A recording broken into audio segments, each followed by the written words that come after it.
మహిళా సాధికారత విషయంలో కానీ, మహిళా అభ్యున్నతి విషయంలో కానీ ఈ ప్రభుత్వం ఒక్క స్టెప్ కూడా తీసుకోదని దీన్ని బట్టి అర్థమైంది. కేవలం ఎలక్షన్లప్పుడు మాత్రమే మభ్యపెట్టి అబద్ధాలు చెప్పి ఓట్లు వేయించేసుకొని గెలిచిన తర్వాత ఆ హామీలు నెరవేర్చక్కర్లేదు, వాళ్ళు ఏమనుకుంటే మనకేంటి అనుకునేటువంటి తీరు ఈ ప్రభుత్వంది. గతంలో కూడా చంద్రబాబు నాయుడు గారు 2014 నుంచి 2019 వరకు చంద్రబాబు నాయుడు గారు వాళ్ళ ఎలక్షన్లో ఇచ్చినటువంటి హామీలు, 2014 ఎలక్షన్కి ఇచ్చినటువంటి హామీలు ఏంటి? డ్వాక్రా రుణాలన్నీ మాఫీ చేసేస్తామని చెప్పారు. మాఫీ చేసేస్తామని చెప్పి డ్వాక్రా మహిళలందరికీ కూడా మాటిచ్చి సుమారుగా 80 లక్షల మంది మహిళలకి డ్వాక్రా రుణమాఫీ చేస్తామంటే ఓట్లేసి గెలిచిన తర్వాత మోసం చేసి 5 ఏళ్ల పాటు డ్వాక్రా రుణమాఫీ చేయకుండా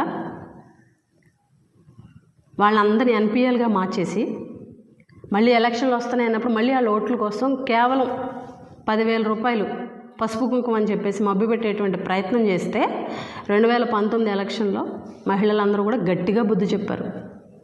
అయినా తీరు మారలా. 2024 ఎలక్షన్లో మళ్ళీ హామీలు ఇచ్చారు, మళ్ళీ అబద్ధాలు చెప్పారు, మళ్ళీ మోసం చేశారు, గెలిచారు. ఈరోజు అధికారంలోకి వచ్చిన తర్వాత మళ్ళీ ఆ హామీలన్నీ పక్కన పెట్టి, అంటే మహిళా అభ్యున్నతి విషయంలో చిత్తశుద్ధి ఈ ప్రభుత్వానికి లేదు. ఈ కూటమి ప్రభుత్వానికి మహిళా అభ్యున్నతి విషయంలో కానీ, మహిళా సాధికారత విషయంలో కానీ ఎటువంటి చిత్తశుద్ధి లేదు. ఈరోజు ఈ ప్రభుత్వం వచ్చిన తర్వాత మహిళలకు భద్రత లేదు, ఆడపిల్లలకు భద్రత లేదు, రక్షణ లేదు, మహిళా సాధికారత లేదు. ఈరోజు మహిళా దినోత్సవం వచ్చేసింది కాబట్టి అందరూ మీటింగులు పెట్టేసి మహిళా సాధికారతకి ఈ ప్రభుత్వం ఎంత కట్టుబడి ఉందో అంత కట్టుబడి ఉందని స్పీచ్లు ఇస్తారు. కానీ ఈరోజు రాష్ట్రంలో చూస్తే మహిళల పరిస్థితి కానీ, ఆడపిల్లల పరిస్థితి కానీ ఇంత దారుణంగా ఉంది. ఈ రాష్ట్రంలో